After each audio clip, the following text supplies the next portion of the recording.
हैं। तो साले रोड ने हमारे एक्सीडेंट छबड़ा कर गया, यहाँ करने आ गया और मुरैलाल चला गया। जिसको मैंने बोला है रोडरा, तो रोडे आ गए ना। जिसको मैंने बोला है रोडरा, तो रोडे आ गए ना। और भजन लाल भजन कर रहा है। अभी 7-8 महीने पहले छबड़ा से मैं चुनाव लड़ा हूँ। करण सिंह मेरा नाम है।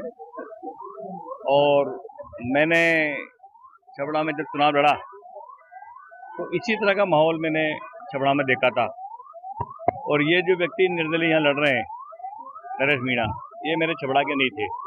ये अचानक छबड़ा पहुंच गए और इसी तरह फार्म भर करके, इसी तरह से प्रचार प्रसार करके, बाहर के लोगों को बुला करके इसी तरह का सांग रचा उसने। और उसके कारण 2600 वोटों से मैं लूज कर गया, 5100 वोटों से मैं लूज कर गया हूँ। परिणाम ये रहा कि हमारे नेताओं के फोटो लगाता है, जो कि कांग्रेस में निकाल रखा था इसको, फिर भी ये फोटो लगाता है और प्रचार करता है मेरे साथ इसका समर्थन है, मेरे इसका समर्थन है। एक तरफ तो उनका नाम का प्रचार करता है, एक तरफ गाली देता है। अभी डोडा साहब कभी तारीफ करता है, कभी डोडा साहब कहते हैं इसका मोरिया बुला दूंगा, कभी मोहम्मद सिंह, जितेंद्र सिंह को गाली बकते हैं, कभी हरीश मीणा जी को गाली बकते हैं, कभी प्रमोद भाई जी की वाइफ को गाली बकते हैं, कभी शांति धारीवाल को गाली बकते हैं, कहीं बोलते हैं ओम बिरला ने मेरा टिकट कटा दिया, कहीं बोलते हैं करण सिंह मुझे करता है। तो इस तरह का जो नेता है वो हमारी कांग्रेस में कभी था ही नहीं पार्टी में। और वो पार्टी के मंच में आकर किसी नेता के साथ लग जाता है कभी कभी। उनका फोटो जो पुराने होते हैं फोटो, उन फोटो को लगा के प्रचार करके अपने आप को प्रेजेंट करता है कि भाई मेरे साथ इनका सपोर्ट है। तो मैंने स्पष्ट किया है पायलट साहब से, मेरे पायलट साहब इस तरह से लोग अपने नेताओं की फोटो लगा करके दुष्प्रचार करता है, इसका स्पष्टीकरण होना चाहिए, इनको रोकना चाहिए। तो क्या पायलट साहब ने मना कर दिया? पायलट साहब ने स्पष्ट कहा ना, भी कहा तो मैं कांग्रेस साथ हूँ, मैं ऐसे लोगों को पसंद नहीं करता।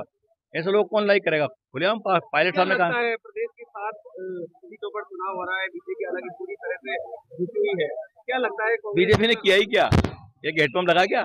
या पीएचडी मिनिस्टर घूम रहा आपका, गांव वाले उनसे पानी मांग रहे हैं देवली उनियारा में, उसने एक हेडपंप लगाया नहीं है। उप मुख्यमंत्री यहाँ घूम रहे हैं, खाद लोगों को मिल नहीं रहा, बीज लोगों को मिल नहीं रहा, बिजली लोगों को मिल नहीं रहा, पानी लोगों को मिल नहीं रहा, लोगों के पैसे नहीं है। उप मुख्यमंत्री यहाँ घूम रहे हैं, खाद लोगों को मिल नहीं रहा, बीज लोगों को मिल नहीं रहा, बिजली लोगों को मिल नहीं रहा, पानी लोगों को मिल नहीं रहा, लोगों की पेंशनें कट गई है। ये स्थिति पूरी भजन लाल जी की। सरकार दिख रही है आपको? आप खुद देख लो क्या है। मंत्री दिख रहे हैं, सरकार नहीं दिख रही है। मंत्री गाड़ी सड़कों में दिख रही है। वोट मांग रहे हो आप, एक उपचुनाव में गली गली में घूम रहे हो। अगर आप अच्छा काम करते हो आप सड़क पे आना पड़ेगा आपको। पूर्व प्रदेश अध्यक्ष कांग्रेस ने 40 साल सत्ता में रहे, केंद्र में सत्ता में रहे, अभी हमारी सत्ता गई है थोड़े से वोटों से, हम तो सत्ता में रहे। इनको तो सत्ता जो थी पर्ची की सरकार है, तो अब जो पर्ची की सरकार में जिसकी लॉटरी खुल गई वो सत्ता में, बाकी सब बाहर हैं, वसुंधरा जी बैठे हैं। करोड़ीलाल जी क्या हाल कर दिया, क्या हाल बनाया करोड़ीलाल का। और पुनिया जी क्या हाल है, राजेंद्र राठौड़ का क्या हाल है, कोई पूछ रहा है उनको? नेता तो वही थे ना बीजेपी के। भजन लाल को कोई जानता था क्या? और भजन लाल भजन कर रहा है।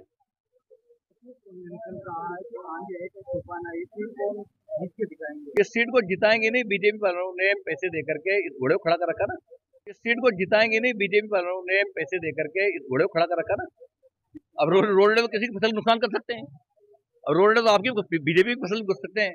रोडा किसी खेत को जानता, उसको जहाँ हरा हरा दिखता है घुसता हो। तो रोडा तो हरा घास में घुसेगा, चाहे करण सिंह का खेत हो, चाहे प्रभुलाल सैनी का खेत हो। तो रोजड़े के लिए कोई कानून भी नहीं है? कोई कानून नहीं, सरकार ने अभी मारने का कानून नहीं बना रखा, मारने पे भी नियम खराब चला है।